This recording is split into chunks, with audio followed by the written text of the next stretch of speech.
This is the Scorecard, where you score the latest sports news and in-depth views. I'm Anton Roxas. On the Scorecard tonight,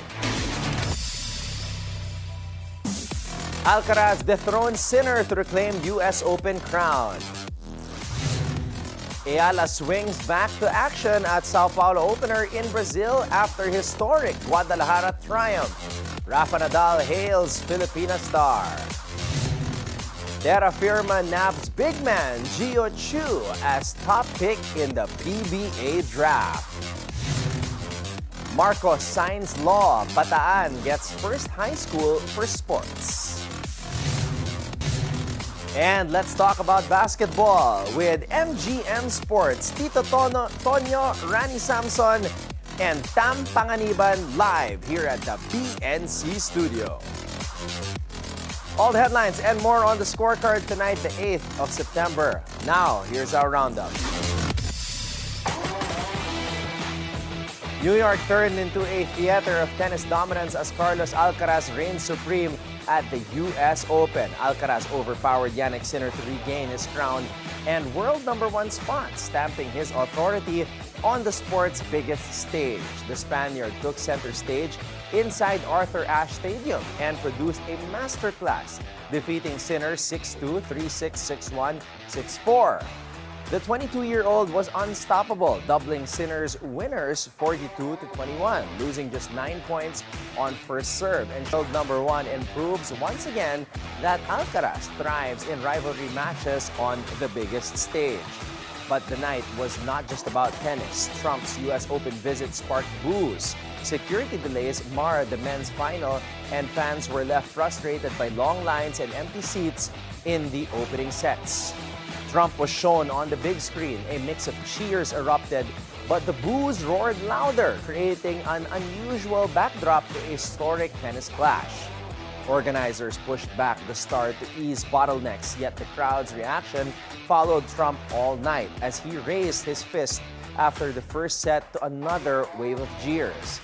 Even as Alcaraz was out-dueling Sinner point by point, the buzz inside Arthur Ashe split between the match and the political drama in the stands. With celebrities packed into the crowd and security at its tightest, Alcaraz kept his focus, breaking Sinner 5 times and dominating from start to finish.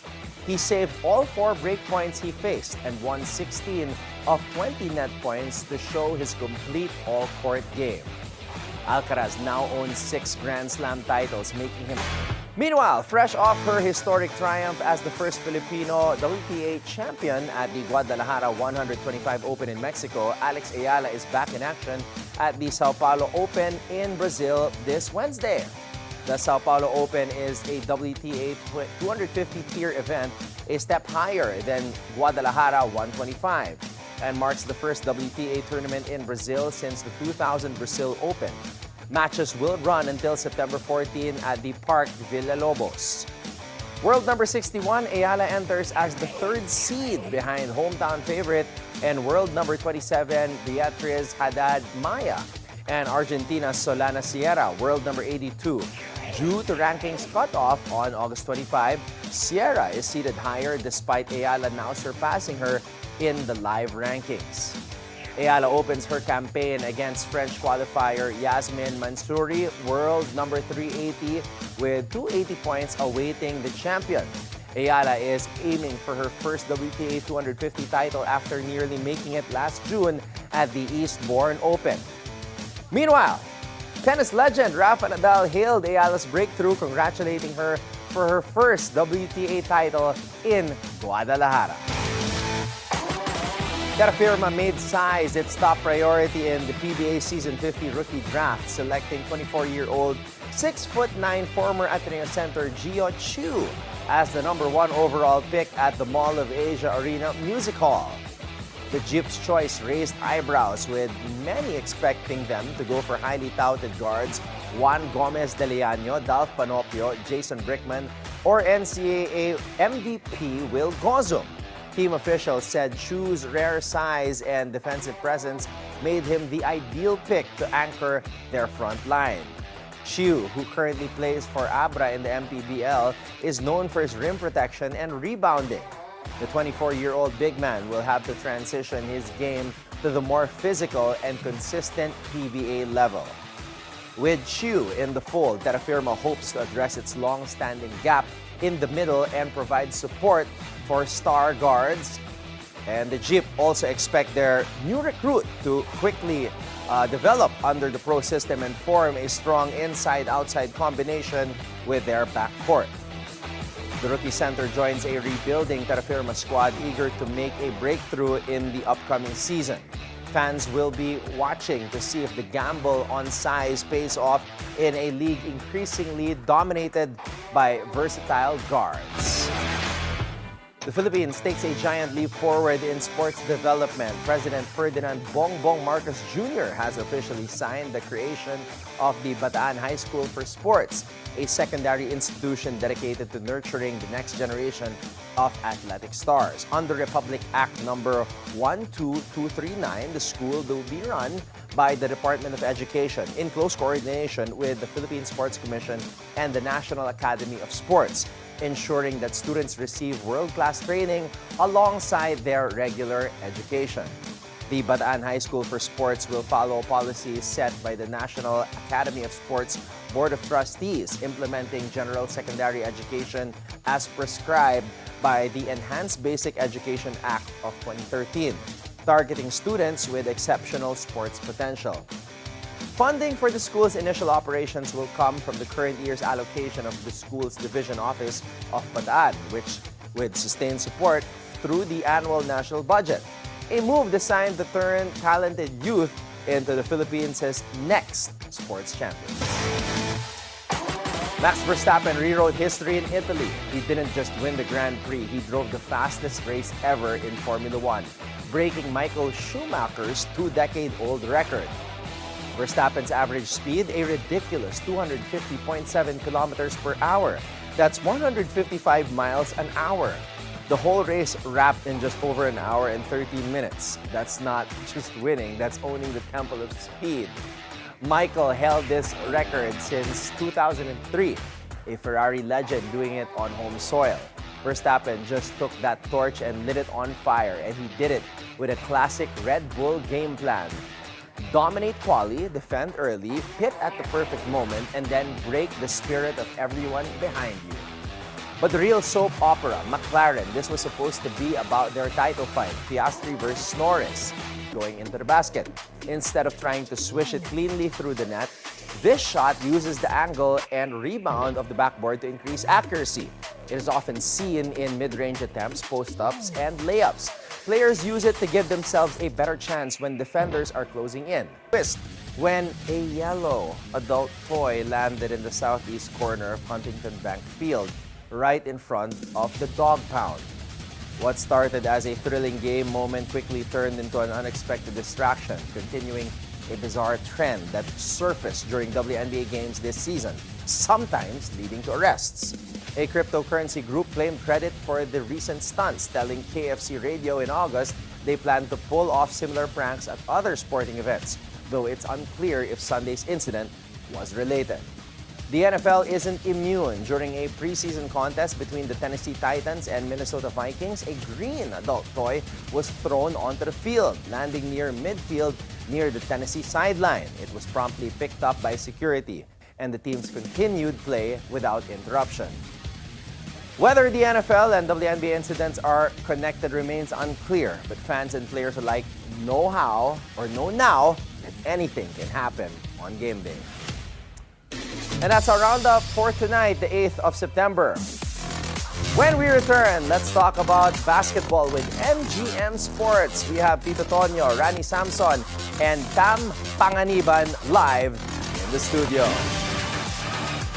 That's up next, right here on The Scorecard.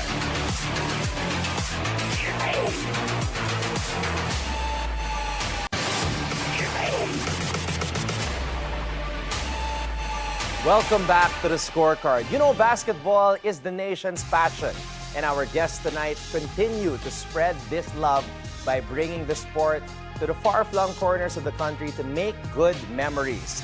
Please welcome to the BNC studio, we have MGM Sports' Tito Tonyo, Rani Samson, and Tam Panganiban. Gentlemen, magandang gabi po at maraming salamat sa pagbisita sa atin dito sa BNC. Thank you for having us. Okay. Sir, I guess I'll start with you dahil bumisita na po sa amin si Mr. Tito Tonyo. Kindly introduce yourself, sir. And of course, yung MGM Sports na grupo nyo. Okay, my name is Rani Samson. So, yung MGM is, ang meaning is making good memories. Okay. So, mostly ginagawa namin to sa mga barangays. So, nagbibring kami ng mga good memories sa kanila. Team MGM brings some mga professional, non-pro, and even sa mga rising stars na mga players ng basketball. As we all know, enthusiastic talagang mga Pilipino pagdating sa basketball. Talagang number one ano natin dito is basketball. Then number two, still basketball pa rin, di ba? That's why ako as a individual, matagal na akong nagpapalaro ng basketball sa aming baryo. Siguro a decade na. So, nagbibring ako ng ngayon, mga kilalang players na. So, before, mga rising star din. So, may mga pangalan na sila ngayon. Saan po ba ang baryo nila? Tigasan po ba sila? Kasi ako, Santo Tomas, Batangas. San Joaquin. Okay. Santo Tomas, Batangas. So, it's been a decade na. Wow. As well as this guy. Player ko rin siya dati before. Okay. Saka yung brother niya, si Rambo Panganiban, very kilalang-kilala talaga siya sa Muntinlupa. Sige, kayo naman, sir. Magpakilala po kayo at ano ba ang role nila sa MGM Sports? Ako si Tom Panganiban. Bali, ako yung owner ng sportswear naman. Okay. Tapos nabuo namin ng sports. Sama-sama kami. Ginawa namin siyang sports yun para makapag-develop sa Okay. yun. So, sinimulan niyo yung pag-organize ng games, tapos nag-start na rin kayo ng merch. Parang ganon. Sabay yun. Dahil player din ako dati ni Boss Rani. Okay. Tapos, ayun, si Tito Tonyo. Nagkakilala kami hanggang sa binuo na namin. Okay. Ayun, biglang naging magandang Boss Rani, paano pag kulang ng player? Pwede ba mag-step in? Ready? Kung kaya pa. Feeling ko kaya pa naman. Kaya pa. Okay, balik tayo kay Tito Tonyo. It's good to see you again, brother. Sir, it's been like a year na siguro nung huling guesting ko rito. Oo, So almost. good to be back. Yes, good to be Kasi back. bukas mag-anniversary na kami Yes. September 9. It's Kaya good to nga have you back, Tito Tonyo. Congratulations. Scorecard. At Tito Tonyo, nung una kang pumunta dito, you were very much into content creation. Now Yes. you've partnered with MGM Sports. I'm sure you have a lot of ideas para sa media. I want to talk about yung mga stars na sinabi ni Boss Rani. Kevin Kiambao, Yes. Kian Baclaan, and even Kiefer Ravena pupunta sa mga laro. Sa mga padalay. Paano nyo naman na-invite itong mga to para makasama ang grupo nyo? Ito, MGM Sports. Ito yung isa sa mga nag-viral. Si Yeah, Malupiton. Malupiton, yeah. Malupiton. Well, Okay. sa liga sa bayanan sa Muntinlupa talaga, may paliga sila Boss Tam. Okay. Si Kian and Team KQ and Team Kian yon. Tapos parang nagsimula sa isang idea lang eh. Sabi niya, what if, sabi niya, lumaro kayo dito. Okay. Parang Team Kian, Team K, tapos Team KQ. Tapos mag-invite ng ibang ng ibang guest. So sabi ko, sige pwede. So originally, ako, Pino Ned, si Mr. 365 Days.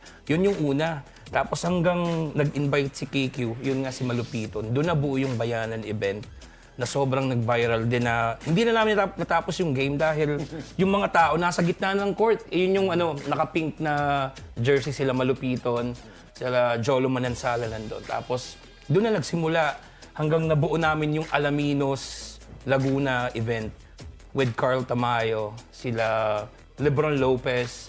Ito kasi yung last August lang to sa Binyan. Ito yung una. Ayan yung bayanan, Muntinlupa.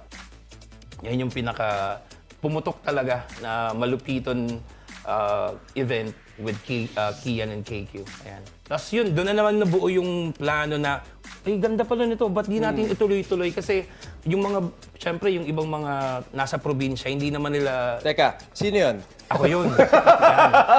It's Si an Tito honor. Tonyo pala, yung extra player na Yes. nagsasub It's in. an honor na makakalaro ang isang Kevin Kiambao. So, ayan, ganyan, gabi yung tao dyan. So, hindi na namin natapos yung game na yan dahil sobrang daming tao, hindi na siya makontrol. Naka-costume pa si Netbron. Yes, of course, Lebron. Tapos yun, sumunod yung Alaminos, which is sila Carl Tamayo. Sobrang ganda rin yung ginawa namin doon. Kasi yung plano talaga, ang goal ng MGM is to bring those stars sa mga probinsya na syempre hindi naman napapanood yung mga ganyang kalidad na player. Tapos syempre, sabi nga ni Boss Rani, to highlights those rising stars players. One of the rising stars na nakakasama namin lagi is si Chog Moral. You know, Chog Moral, sobrang galing na batang player. So, feeling namin magiging isa sa mga future stars ng ating Philippine basketball, Chog Moral. So, yun. Ayan yun, sila Lebron Lopez. So, to be able to invite and pagsamasamahin itong mga content creators, pro players, ex-pro players, minsan may artista pa kami nakakasama, is something na medyo, sa idea lang ang nagsimula. Pero kasi Lebron, kasama din namin. So, naging naging totoo, kumbaga. Boss Rani, are these events for free? Kasi napakaraming tao, nakikita natin dito. Mostly, nakuha kami mga sponsors. I see, okay. So, may mga TF, syempre, yung mga players natin, hindi mo alam. Pero, dahil MGM, napakaliit ng TF na binibigay namin sa kanila. Parang thank you na nga na lang. Pero ano po, ibig sabihin yung fans na manood ng games? Dito sa Alaminos, saka sa previous sa mga bayanan, wala silang bayad. Wow, so free for all. Pwede manood Free for kahit all. sino. Okay, wow. Okay, ngayon balita ko, sir. You plan to have this event with the famous PBA Moto Club. Can you tell us a little bit about that, yung binabalak nyong event with PBA Moto Club? Yes, actually, nagkaroon kaming meeting with them. Okay. Kaila Idol Rico Mayhofer, kay Idol JJ Haltebrand, and sa kanilang, sa asawa sa wife ni Sir Rico, na si Ma'am Jack Mayhofer. So, yung binubuo namin yung plan, dapat this year, pero I don't think nakakayanan. But siguro early 2026. Kung this year, we'll try pa December. Parang papangalan namin itong biggest charity event this year with PBA Moto. Kilala naman natin ng PBA Moto Club. So, ibang klase talaga yan. So lahat ng mga grupo, sir, talagang kakalabanan nyo or you'll collaborate. MGM Sports, PBA Moto Club, and everybody out there. We're very excited because this is something new and exciting. But speaking of the PBA, I just want to ask your opinion. Yesterday, we had the PBA draft. Big draft to dahil it's the 50th year of the PBA. Top 3 picks, Geo Chiu, Juan Gomez de Leano, and Dalf Panopio. Tito Tonyo, you were there, right, yesterday? Yeah. I was able to visit pero saglit lang. Pero thoughts about the draft, siguro Geo Chiu is the perfect first pick para sa Terrafirma dahil, mga nangyari sa mga nakarang conference. Siguro, isa to si Gio sa magiging main guy ng Terrafirma going forward. Kasi di ba mayroong rule na ginawa ang PBA na first 2 years bawal i-trade ang first pick. So yun. So feeling ko magiging to. Tapos sa second round naman, sa second pick is Juan Gomez. Converge is gonna be exciting this conference. Yung having Justin Baltazar with this guy and Aranya, Stockton, solid yun, man. Solid. Tsaka yung experience niya playing all over the world, di ba? Dadalhin niya sa PBA. I think that's one of Juan's advantage sa lahat ng draftee this year dahil yung abroad experience. Though si Gio meron ding experience abroad. He played in Japan, di ba? Yeah. And the third pick, Dalp, good for Blackwater din. Siguro magiging isa rin to sa uusbong or magiging early favorite sa PBA ng mga fans dahil Panopio. Kasi matagal itong ginantay eh. Yeah. So, eto na sila from playing overseas now here in the PBA. So, Boss Rani, kayo po, kanino kayo pinaka nagulat? What was the biggest surprise for you at kanino ka pinaka na-excite?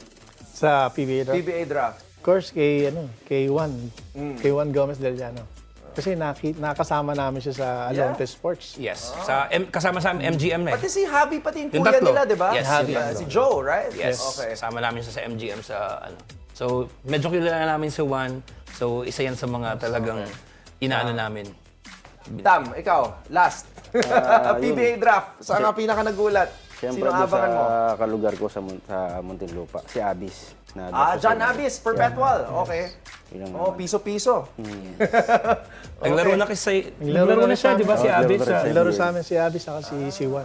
Okay, nice. So, yun yung mga niro-root ng, ng MGM, yung dalawang yan. Support namin sila. Okay. Yes. Sige, Tito Tonyo, as a final message, ano masasabi mo sa lahat ng mga fans at lahat ng mga nag-aabang sa next stop ng MGM Sports? Ayun, so lagi naman nag-update kami sa Facebook ng MGM sa personal kasi nagko-content pa naman ako. So abangan nyo guys, mas exciting mga gagawin ng MGM na mga Dayo serye sa mga susunod na buwan. So keep updated kayo. May mas mga pangalan pa kaming i-collab aside from PBA Moto Club, di ba? So may mga dapat kayong abangan. Overseas na nga. Yes. Yan, di ba? Yung may plano pa kami for next year. So abangan nyo. Alright, so thank you so much to MGM Sports, Tito Tonyo, Boss Rani, and of course, ang kanyang dating player na si Tam, na gumagawa na ng merch para sa MGM Sports. Gentlemen, magandang gabi at maraming salamat. Thank All you, the thank best. Sana makasama ako sa mga Dayo serye nyo. Why not, di ba? Oo naman. Thank you so much, Scorecard. Thank you. Up next, the battle doesn't get any easier. The Sun lean on their veterans, but the Dream have youth and firepower ready to strike back. Who takes control? Who blinks first? We're about to find out. So lock in, stay tuned, and keep your eyes on the prize.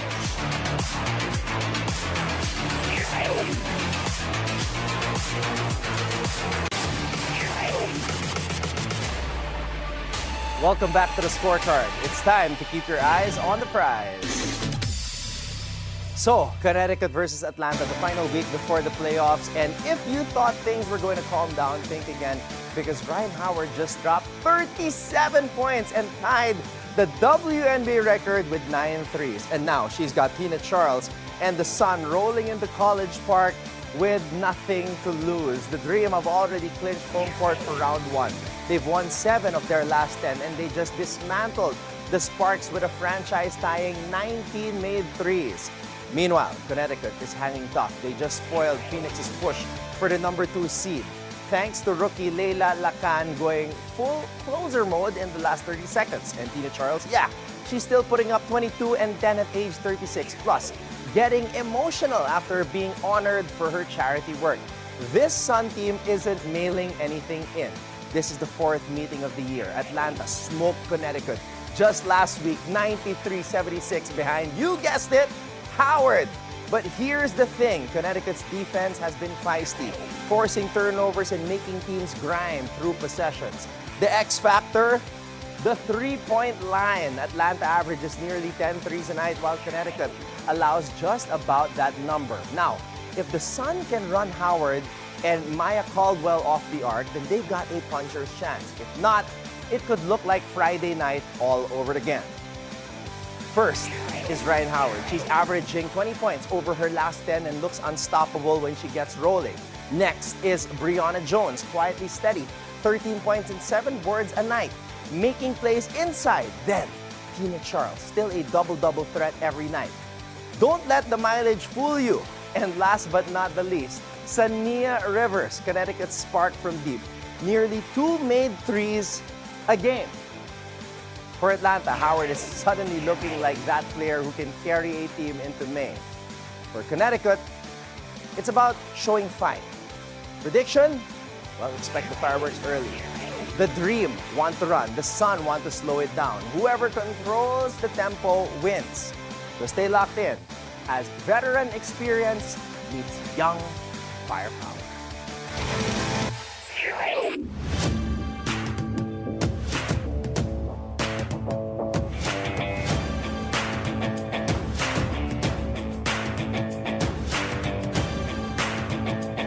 So here's the story. Ryan Howard on a heater. Tina Charles playing like she's 26 again. And 2 teams that might just see each other again real soon in the postseason.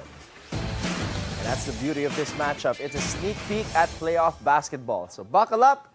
That's a wrap on our Sun Dream preview. The stage is set. The energy is real.